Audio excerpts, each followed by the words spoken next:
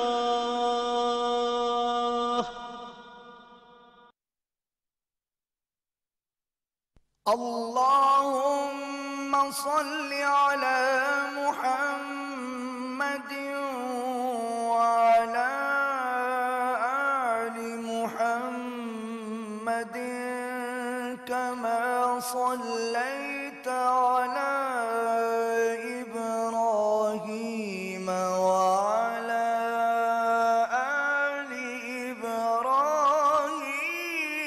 इन्नका हमीदुम मजीद। अल्लाहुम्मा बारिक अला मुहम्मदिन व अला आलि मुहम्मदिन कमा बारकता अला इब्राहीम व अला आलि इब्राहीम इन्नका हमीदुम मजीद।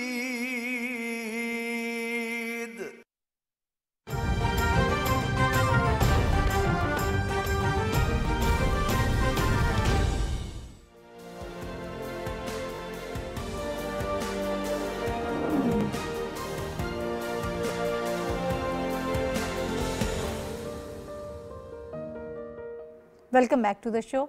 नाज़रीन, सीका समिट के हवाले से हम बात कर रहे हैं। डॉक्टर फारूक आदिल साहब अपना कमेंट दे रहे थे, मैं चाह रही हूँ सर क्विकली इसको कंप्लीट कर लें, फिर मैं ताहिर मलिक बस साहब मैं की तो तरफ एक जुमले में ये कहना चाहता हूँ कि ये हमेशा पेश नज़र रहना चाहिए।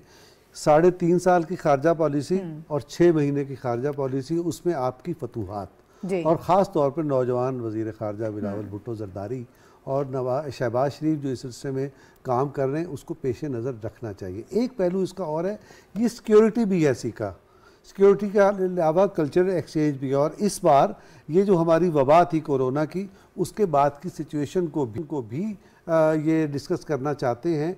तो इस एतबार से ये प्लेटफॉर्म बहुत अच्छा है और बहुत अच्छा हो रहा है कि इसमें वज़ीर आज़म की सतह पर हमारी नुमाइंदगी हो रही है। एक आखिरी बात एक जुमले में, कल की एक बहुत अफसोसनाक खबर ये है कि सैयद अली गिलानी साहब के जो दामाद हैं, वो तिहाड़ बदनाम तरीन दुनिया की जेल है, जहाँ बदतरीन लोगों के साथ तशद्दुद होता है। जो पहला आदमी जिस वक्त पहले दिन कदम रखता है जेल में, तो उसे कहा जाता है कि अपनी शर्ट उतार कर बाथरूम साफ़ करो। इतनी गंदी जेल है वो, इतना तशद्दुद होता है। उस जेल में अल्ताफ़ शाह जो अली गिलानी साहब के दामाद थे, वो इंतकाल कर गए और इंतकाल भी बड़े अफसोसनाक हालात में, वो कैंसर के मरीज़ थे, उनका इलाज नहीं कराया गया।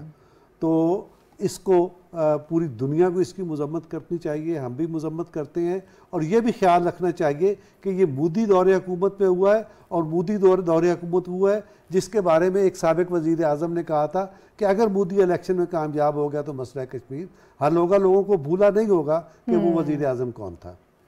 ठीक है, ये बहुत अफसोसनाक खबर है। यकीनन इसके लिए जो है पूरी दुनिया को इसकी मजम्मत भी करनी चाहिए जो हालात वहाँ पर हैं। अभी सीका के हवाले से थोड़ा सा बात को आगे बढ़ा लेते हैं। ताहिर मलिक साहब ज़रा क्विकली आप भी रिस्पॉन्ड कर दीजिएगा। बहुत सारी चीज़ें जो हमारे बाकी पैनलिस्ट हैं उन्होंने पॉइंट आउट की हैं कि जिनसे हमें फ़ायदा होगा। आप कैसे देख रहे हैं? बहुत ही फ़िक्र अंगेज़ और अहम जो पहलू थे वो साफ़ी साहब ने और फारूक आदिल साहब ने उस पर रोशनी डाली। मैं ये कहूँगा कि बदकिस्मती से पाकिस्तान एक ऐसे रीजन में है जहाँ पे इलाकाई तावन नहीं, रीजनल इंटीग्रेशन नहीं। दुनिया का कोई मुल्क रीजनल ट्रेड के बगैर, इलाकाई तावन के बगैर तरक्की नहीं कर सकता। सही। तो ये हमारा एक ड्रॉबैक था। आगे चल के आप काबीना के इजलास में भी देखेंगे कि जो वीज़ा रजीम को रिलैक्स किया गया, उसके पसे पुष्ट भी ये इलाकाई तावन है और ट्रेड और इन्वेस्टमेंट है। तो ये जो अभी फारूक आदिल साहब ने ये गुफ्तगू की है, इसमें आप देखें कि 2008 से ये लुक ईस्ट पॉलिसी है जो साबिक सदर आसिफ अली जरदारी ने तश्कील दी, और उस वक्त भी कोalition गवर्नमेंट थी, मियाँ नवाज शरीफ साहब ने कंटिन्यू की और आज भी।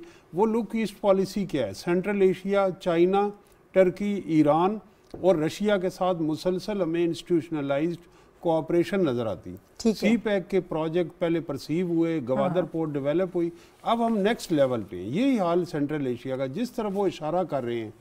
आप ये देखें कि एक नौजवान वजीर खारजा ने अमेरिका में बैठ के ज़र्फ की बात है ऑन किया कि रशिया का विजिट साबिक वजीर आजम का हमारी स्टेट पॉलिसी। बिल्कुल बिल्कुल।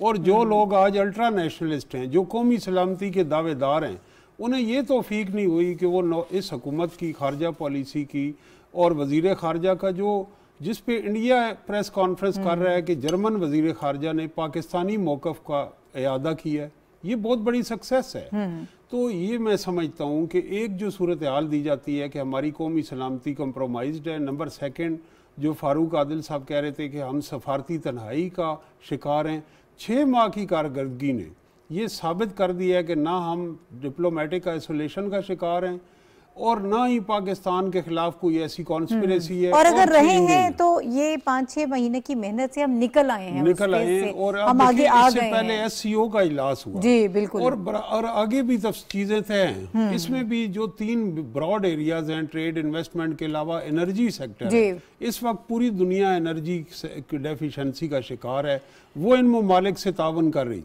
पाकिस्तान को ये एज हासिल है कि ये हमारे जोग्राफियाई तौर पे इंतहाई करीब हैं। तो ये दुरुस्त सिमत में हमारी जो माशी ज़रूरियात हैं, खारजा पॉलिसी की ज़रूरियात है, उसका इस हुकूमत को इरादा है और ये सिमत हमारी इस वक्त दुरुस्त है। सही है। अच्छा, थोड़ा सा आगे बढ़ते हैं। आज वफाकी काबीना का इजलास हुआ है, बड़ा अहम इजलास है, 4 निकाती एजेंडा था इस इजलास का और इसमें कुछ चीज़ें सामने आई हैं, कुछ अहम फैसले भी किए गए हैं। बताया जा रहा है कि इस इजलास में 6 ममालिक जो हैं उनको बिज़नेस वीज़ा लिस्ट में शामिल किया गया है और उससे यकीनन हमारे ट्रेड को जो है वो फ़रोग़ मिलेगा, तिजारत के ज़्यादा बेहतर मौक़े हमें मिलेंगे और उसके अलावा कुछ वीज़ा पॉलिसीज़ को भी फ्लेक्सिबल किया गया है, उस पर भी हम बात करेंगे। और एनर्जी के हवाले से हम बात कर रहे हैं, उस पर भी एक कमेटी बनाई गई है। ज़रा अब थोड़ा सा हम सीक्वेंस में बात कर लेते हैं, इन तमाम तर चीज़ों को शामिल कर लेते हैं। साफ़ी साहब, आपकी तरफ आती हूँ। जो पहला इसमें हमें नज़र आ रहा है, जिन 6 ममालिक को वीज़ा लिस्ट में शामिल किया गया है, इससे क्या हमें फ़ायदा होगा और जो हमारे कारोबारी ताल्लुकात हैं उसको किस तरह से मज़ीद फ़रोग़ मिलेगा, क्या हम इससे फ़ायदा उठा पाएंगे? फिर इसके बाद वज़ारत दाखिला की सिफारिश पर जो फैमिली विज़िट वीज़ा और एक्सटेंशन की मियाद उसको भी 1 साल से बढ़ाकर 2 साल कर दिया है। ट्रैवल, असाइलम वगैरह के हवाले से जो वीज़ाज़ के इशूज़ थे उन पर भी काम किया जा रहा है। जी, बहुत अहम फैसले हुए हैं वफाकी काबीना के मौजूदा इजलास में। स्पेशली वीज़ा रिजीम में जो तब्दीलियाँ लाने की जो तजावीज़ दी गई है, अगर ये अमली हो गए तो यकीनी तौर पर पाकिस्तान को काफ़ी फ़ायदा होगा।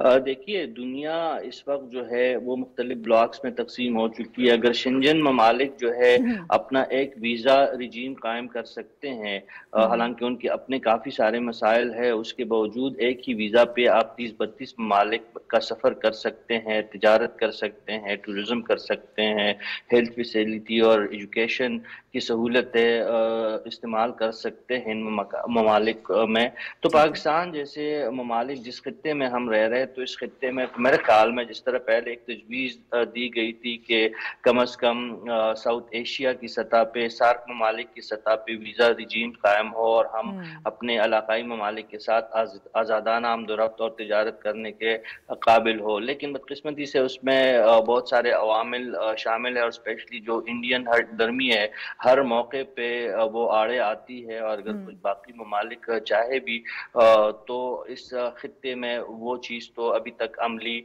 नहीं हो सकी है। लेकिन जो आपने काबीना के आज के फैसलों की जो बात की, उसमें कई अफ्रीकी ममालिक को शामिल किया गया है। बज़ाहिर तो ये नाम पाकिस्तानी अवाम के बेशतर हिस्से के लिए नए हैं, लेकिन इस वक्त दुनिया की तिजारत और मईशत का बहुत बड़ा हिस्सा इन ममालिक की तरफ इन ममालिक से वाबस्ता है। स्पेशली आप मगरिब की बात करें, अमेरिकन कंपनीज को देखे, चाइनीज को देखे, आप मगरिबी ममालिक को देखे, सबकी तवज्जो मगरिब अफ्रीकी ममालिक पे है और ये ममालिक जो है आने वाले दिनों में बहुत ज़्यादा तिजारत के हवाले से और आलमी मईशत के हवाले से इंतहाई अहमियत के हामिल है। तो जो ये फैसले किए गए हैं, इन अफ्रीकी ममालिक को जो सहूलतें दी गई है, प्रायोरिटी दी गई है वीज़ा रिजीम में, तो इंतहाई अहम है। ना सिर्फ पाकिस्तान के दरामदात बरमदात के हवाले से काफ़ी हम इससे इस्तेफादा हासिल कर सकते हैं, लेकिन बल्कि बरमदात के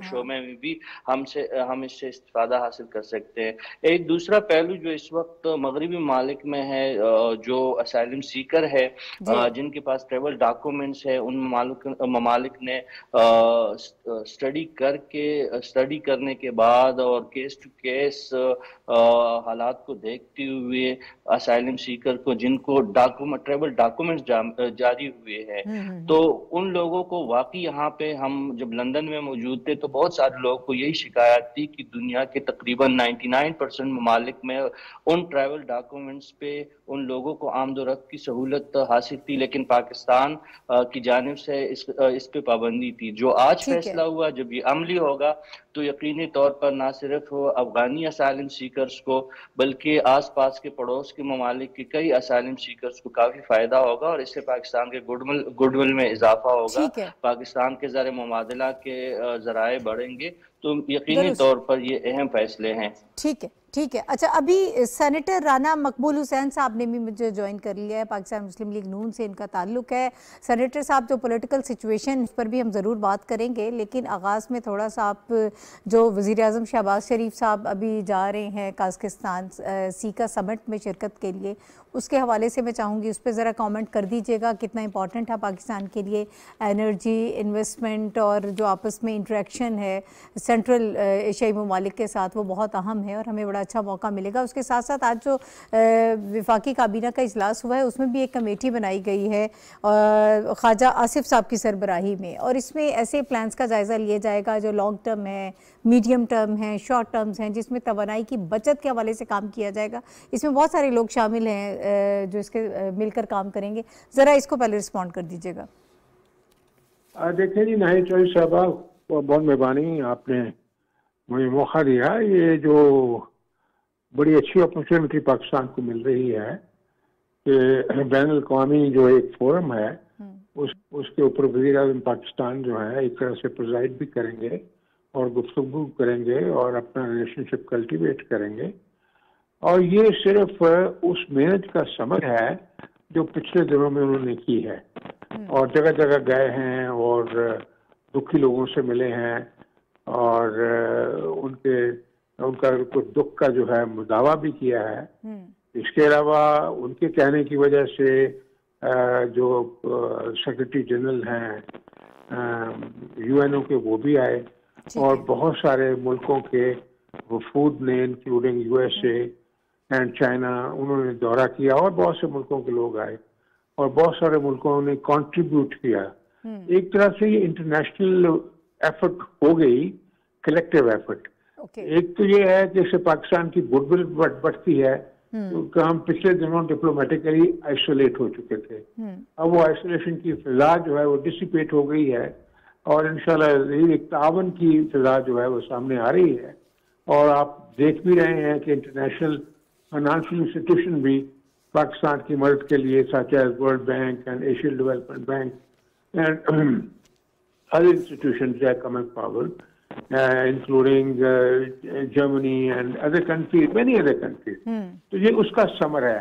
दूसरा क्लाइमेटिक चेंज के ऊपर चूंकि ज्यादातर गुफ्तगू होनी है, उसमें हम दुनिया को एक लिहाज से कन्विंस करने में कामयाब हो गए हैं, मियां शहबाज शरीफ की मेहनत की वजह से और उनकी टीम की मेहनत की वजह से, उनके फॉरेन मिनिस्टर की वजह से, कि जो हमारा तो जो ये गैस का जो है कंट्रीब्यूशन जो है वो ग्रीन गैस का सिर्फ 1% है और क़यामत हमारे ऊपर पता नहीं कितने हजार गुना। बिल्कुल बिल्कुल। अच्छा, लोकल लेवल पर इस वक्त हम एनर्जी को कंट्रोल करने के लिए जो कोशिश कर रहे हैं, इसकी बचत के लिए आज जो कैबिनेट में भी डिस्कशन हुई है, कमेटी भी बनाई गई, ये हमारी जो एफर्ट्स हैं इसका कितना फायदा हो पाएगा हमें?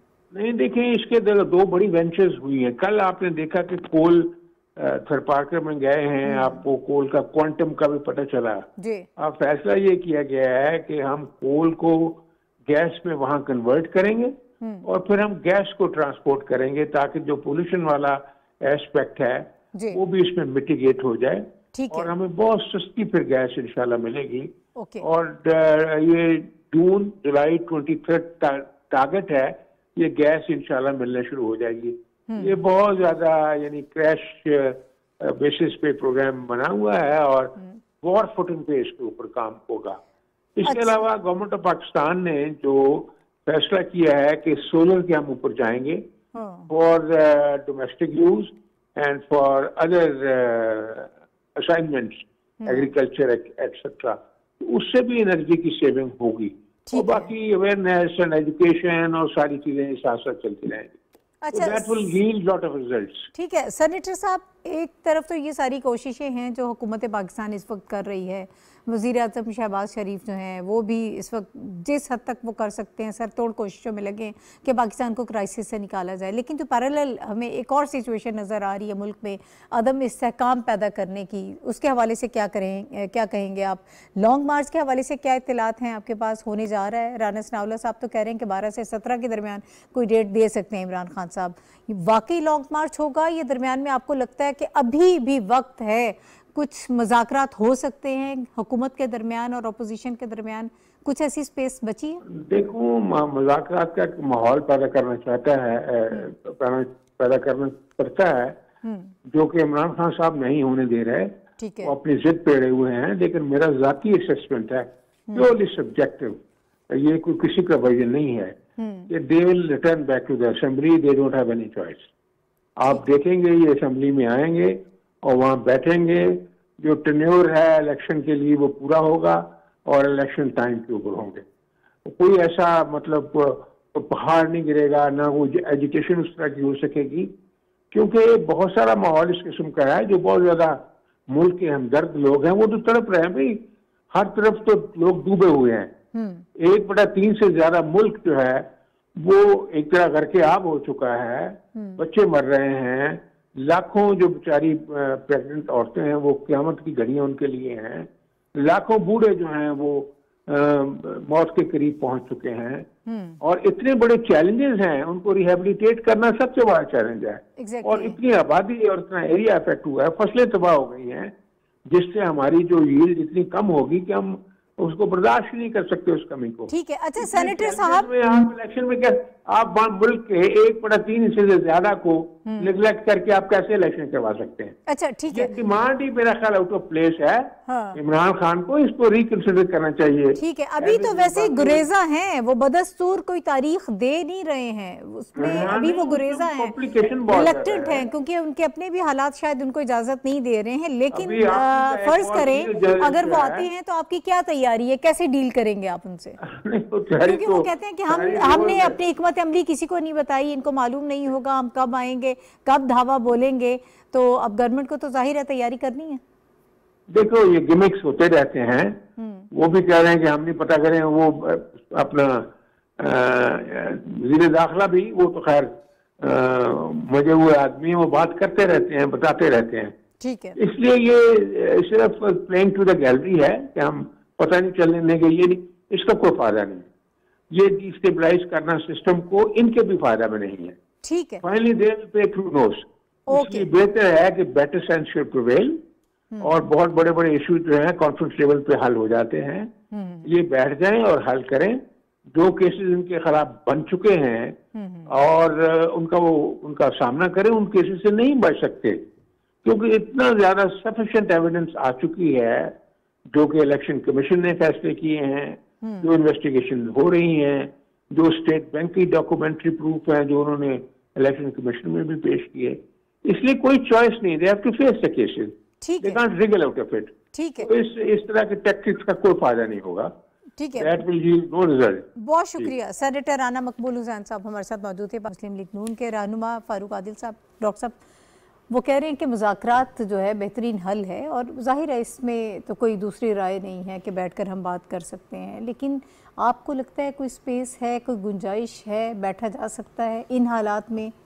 सियासी अमल के दौरान तो स्पेस हर वक्त रहनी चाहिए, और दोनों फरीक तैयार भी हों उसके लिए, तो फिर होता है एक तरफ तो बिल्कुल। आरिफ अलवी साहब ने अपनी तौर पर कुछ कोशिश भी की, लेकिन आरिफ अलवी साहब का अलमिया ये है कि वो गैर जानिबदार भी होते हैं। कल उन्होंने एक बहुत ही बड़ी बात इंटरव्यू कह दी दिया, बिल्कुल, और उन्होंने कह दिया कि जी वो तो जो साजिश वाला एलिमेंट है, हाँ, आपकी क्या राय है उसके ऊपर? वो कहते हैं कि साजिश तो मैं नहीं इसको मानता, लेकिन हमारे कुछ शकूक व शुबहात हैं, इन्वेस्टिगेशन इस पर जरूर बस होनी इसमें चाहिए। ये मैसेज क्या है? एक ही मैसेज है कि इसका जो नैरेटिव है उन्होंने उड़ा के रख दिया है, इतना उड़ा के बयानिए से अपने आप को अलहदा कर रहे हैं, अलहदा कर ये रहे समझा हैं। जाए? ये इन्होंने आज अलहदा नहीं किया, 1-1.5 इससे महीना पहले पहले भी बिल्कुल, उन्होंने अलहदा किया और उनको बिल्कुल यानी ये वाजे कर दिया कि इमरान खान के नैरेटिव को मैं तस्लीम नहीं करता। आज सारा दिन पीटीआई इसको डैमेज कंट्रोल करती तो रही है, करती फवाद साहब की स्टेटमेंट्स आती रही हैं इस हवाले से। अपना सदर साहब की तरफ से भी जारी कराया गया कि नहीं नहीं मेरा मतलब ये था, मेरा मतलब ये नहीं था, मतलब उनका जो भी था मैसेज कन्वे हो गया कि वो नैरेटिव खत्म हो गया। एक पहलू तो उसका ये है। और आरिफ अलवी साहब ने जो कोशिश की है वो उनका अलमिया ये है कि एक तरफ वो सदर बन के कोशिश करते हैं कि मैं कोई गैर जानिबदारी की बात करूं, लेकिन फिर उन पे पीटीआई की मोहब्बत गालिब आ जाती है और फिर कोई ना कोई वो ऐसी बात कर बैठते हैं जिससे सारी मेहनत उनकी ख़राब हो जाती है। एक पहलू तो ये है। तो इसका मतलब ये है कि इमरान खान किसी न किसी तरह मुज़ाकरात की टेबल पर आना चाहते हैं, लेकिन जो उनके मिजाज के अंदर एक हट धर्मी है और ज़िद है, उसका वो उन्हें कोई मुस्बत काम करने नहीं देती इमरान खान को। लिहाजा आप ही कहना चाह रहे हैं डॉक्टर साहब फेस सेविंग चाहिए, वो किस तरह से होगी? फेस सेविंग तो उसने मांग ली कि उसने कहा कि इमरान खान ने ये कहा कि आप इसकी इन्वेस्टिगेशन कराएं साइफर की, मैं असेंबली में आ जाता हूं। तो फेस सेविंग तो वो मांग रहे हैं, लेकिन फेस सेविंग भी लेने के लिए उनको मुज़ाकरात की मेज पे आना पड़ेगा। लेकिन अभी 2-4 दिन पहले उन्होंने फिर कहा मैं सियासतदानों से बात नहीं कर सकता, सियासतदानों के दरमियान बात होती है, मैं इनसे बात कैसे करूं? अगर आप इनसे बात नहीं करेंगे तो क्या फरिश्तों से बात करेंगे? या आपको ख्वाब में कोई हिदायत मिलेगी, जैसे ख्वाब में कोई तारीख मिलेगी तो लॉन्ग मार्च करेंगे, ख्वाब में कोई हिदायत मिलेगी तो आप किसी से देखिए, ये सब फजूल बातें हैं। उनको समझदारी का मुजाहरा करते हुए एक बालिग नज़र सियासतदान के तौर पे अपना किरदार अदा करना चाहिए। अगर वो नहीं करेंगे तो मैं ये फिर कह रहा हूँ कि उनका अंजाम और उनकी सियासी जमात का अंजाम अल्ताफ़ हुसैन की MQM की तरह से होगा और ये पाकिस्तान के लिए भी उनके लिए अच्छा नहीं होगा।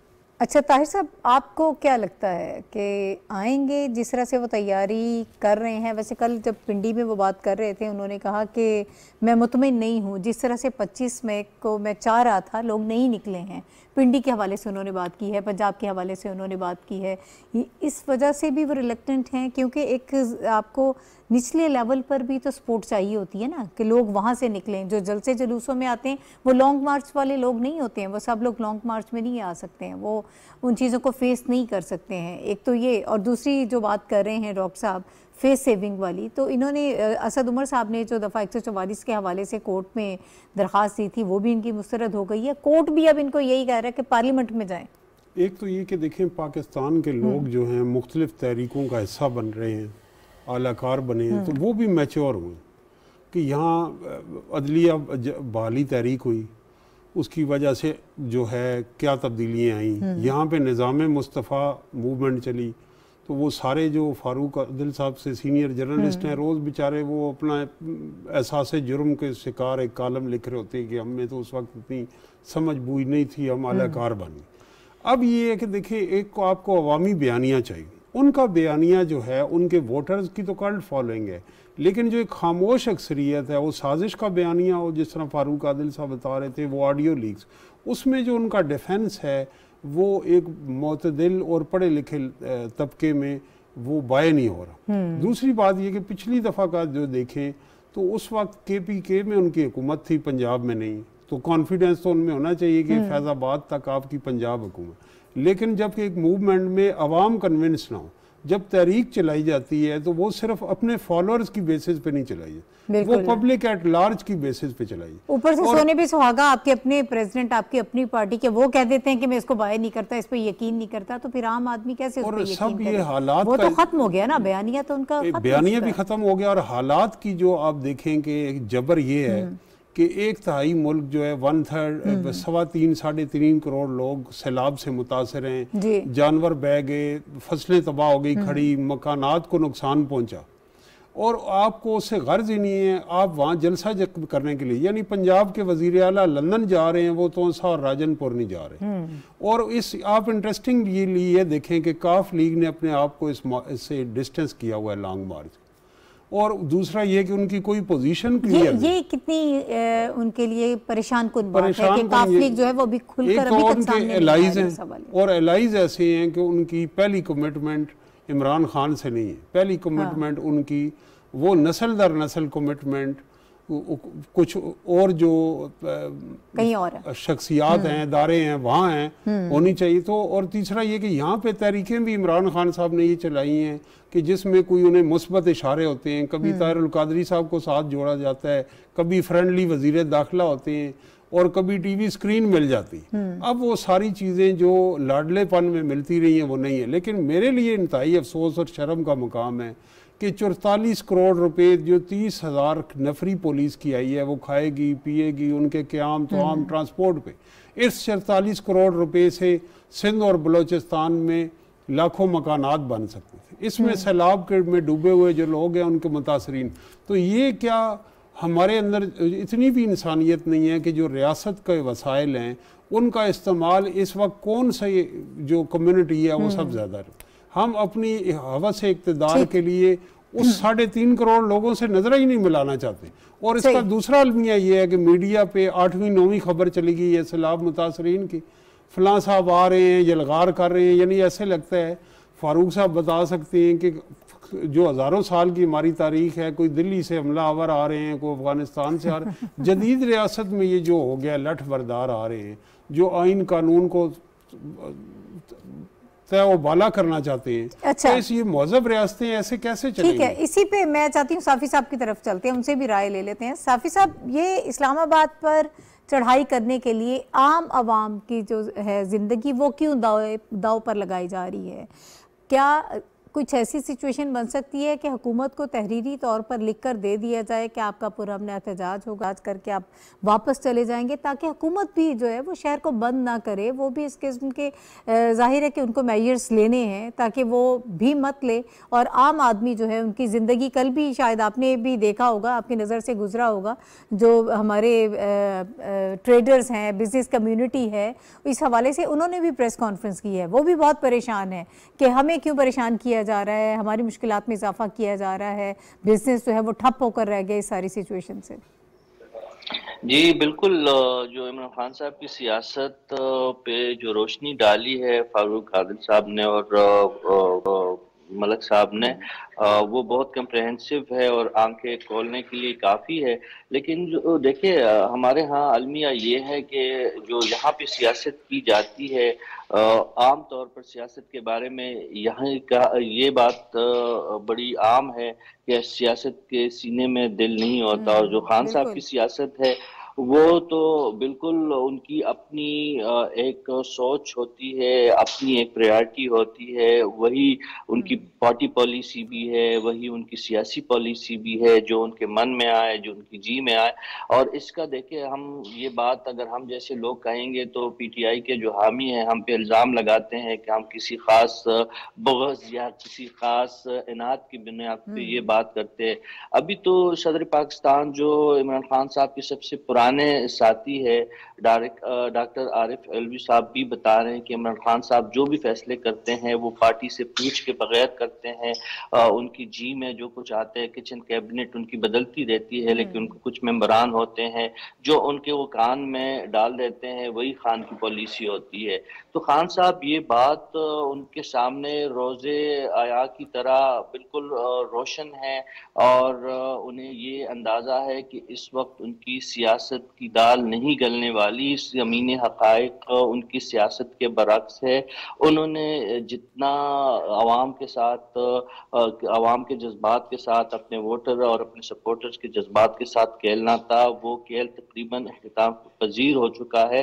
लेकिन उसके बावजूद क्या कीजिए, जो उनका मिजाज है वो इश्तियाल पे मबनी है, वो जलाओ गिराओ और पकड़ दकड़ की सियासत उन्हें पसंद है, तो फिर भी उन्होंने कुछ न कुछ करना देखना है जो वो बार बार इस अज़म से पीछे नहीं हट रहे कि उन्होंने लॉन्ग मार्च या फिर धरना या फिर जेल बरो तहरीक की जो बात कर रहे हैं, उसमें से वो भी उन्होंने एक कुछ नारा ना ही कुछ तो है। करना होगा। जी, उन्होंने कुछ न कुछ अपनी इस जिद और अना की तस्कीन के लिए कुछ न कुछ तो उन्हें करना ही पड़ेगा। लेकिन मेरे ख्याल में इस दफा हालात बिल्कुल बदल चुके हैं। अवाम उनको सपोर्ट नहीं करेंगे, उनको मजीद मायूसी होगी, और ये मायूसी जो है ना सिर्फ इमरान खान साहब की जात के लिए खतरनाक होगी बल्कि पाकिस्तान की सियासत के लिए भी मजीद खतरनाक होगी। क्योंकि खान साहब जो है वो बासानी वो कहते हैं कि मैं हार नहीं मानता, जो अच्छी बात है। अगर किसी शख्स के अंदर किसी के मिजाज में ठहराव हो तो अच्छी बात है, लेकिन अगर किसी के मिजाज में हठधर्मी हो, जो बजाहिर बदकिस्मती से इस वक्त हमें इमरान खान साहब की सियासत में हठधर्मी का अंसर बहुत नुमाया नजर आता है, तो बहुत खतरनाक अमर है। और हमारी दुआ यही है और हमारा मुतालबा भी यही है कि खान साहब वो जमीनी हकायक के मुताबिक अपनी सियासत को एक पुरअमन अंदाज में आगे बढ़ाए, आने वाले इंतखाबात का इंतजार करे, पार्लिमानी निजाम का एहतराम करे, पार्लिमान में वापस जाए और इदारों के एहतराम के साथ और जमहूरी निजाम के एहतराम और उसूलों के मुताबिक अपनी सियासत को आगे बढ़ाए। ठीक है। अच्छा डॉक्टर साहब, जी इस मौजूद पर जी श्योर, मैं ये चाहता हूँ कि देखें इमरान खान की एक स्ट्रेटजी है, वो लॉन्ग मार्च कर पाएँ या ना कर पाएँ, वो एक ख़ास किस्म का प्रेशर रखना चाहते हैं, वो एक ख़ास किस्म का सस्पेंस रखना चाहते हैं। उसका उन्हें फ़ायदा, उनकी नुक्ता नज़र से फ़ायदा क्या होगा? बेसिकली यानी जब वो हुकूमत छोड़ के गए तो आपकी मईशत बिल्कुल डामाडोल थी, आपके पास कुछ था नहीं।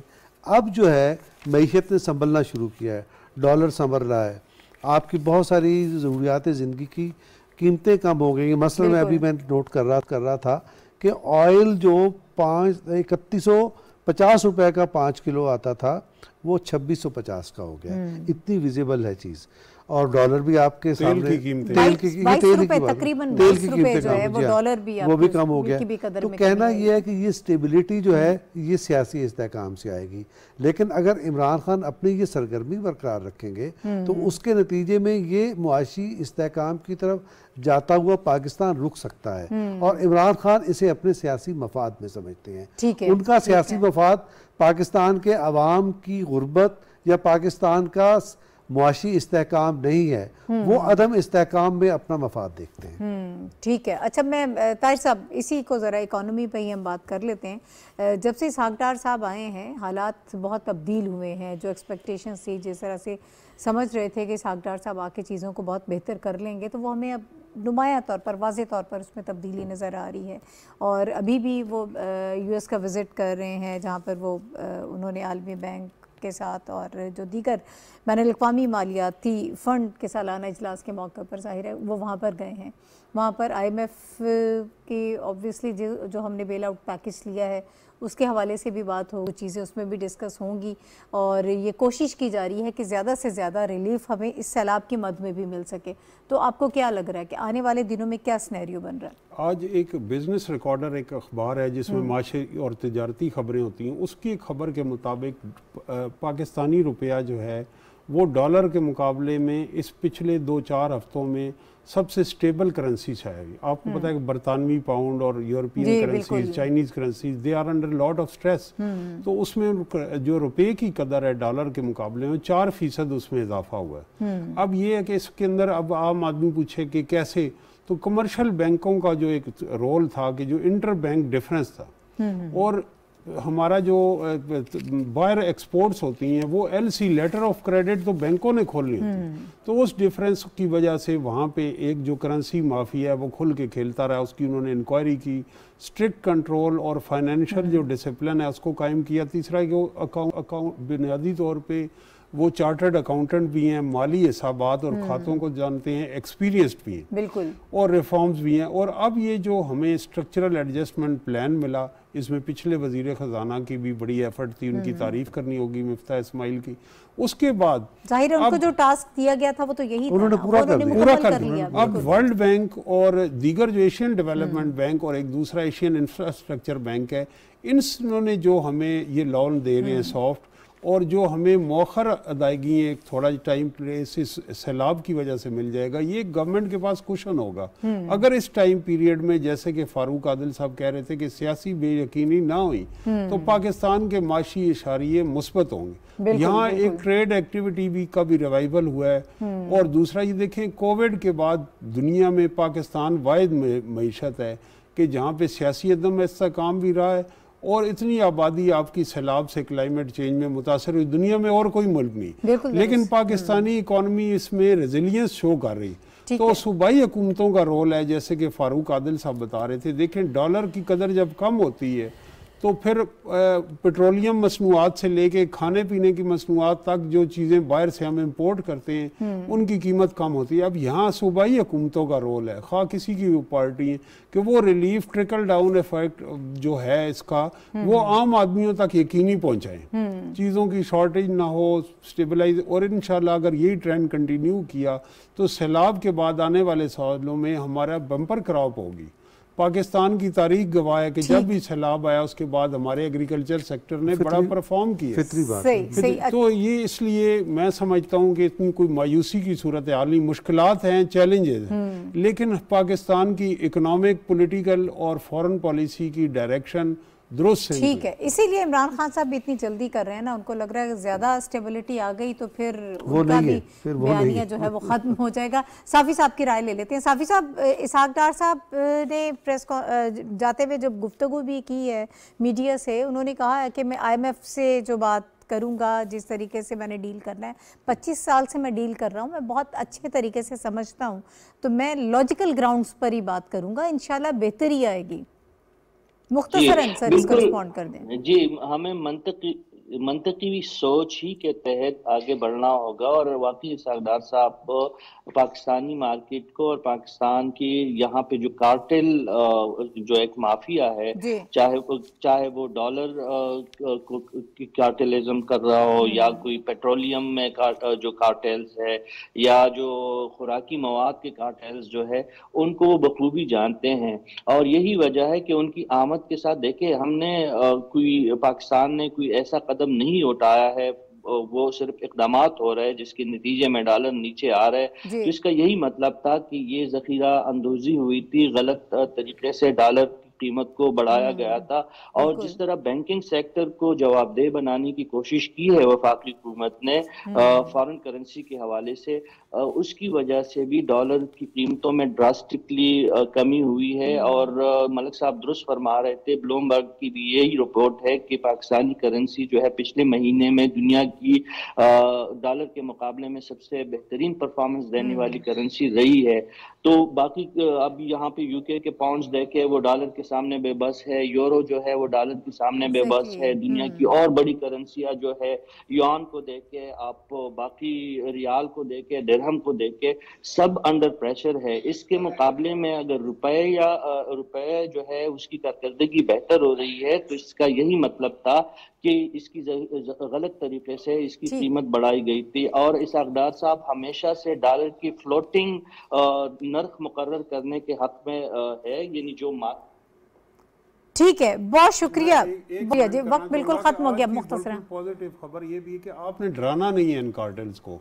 तो ये गवर्नमेंट ने जो शुगर इंडस्ट्री उसके साथ कहा है कि हम एक्सपोर्ट नहीं करेंगे, इंपोर्ट नहीं करेंगे चीनी, आप 70 रुपए पे यूटिलिटी स्टोर को दें।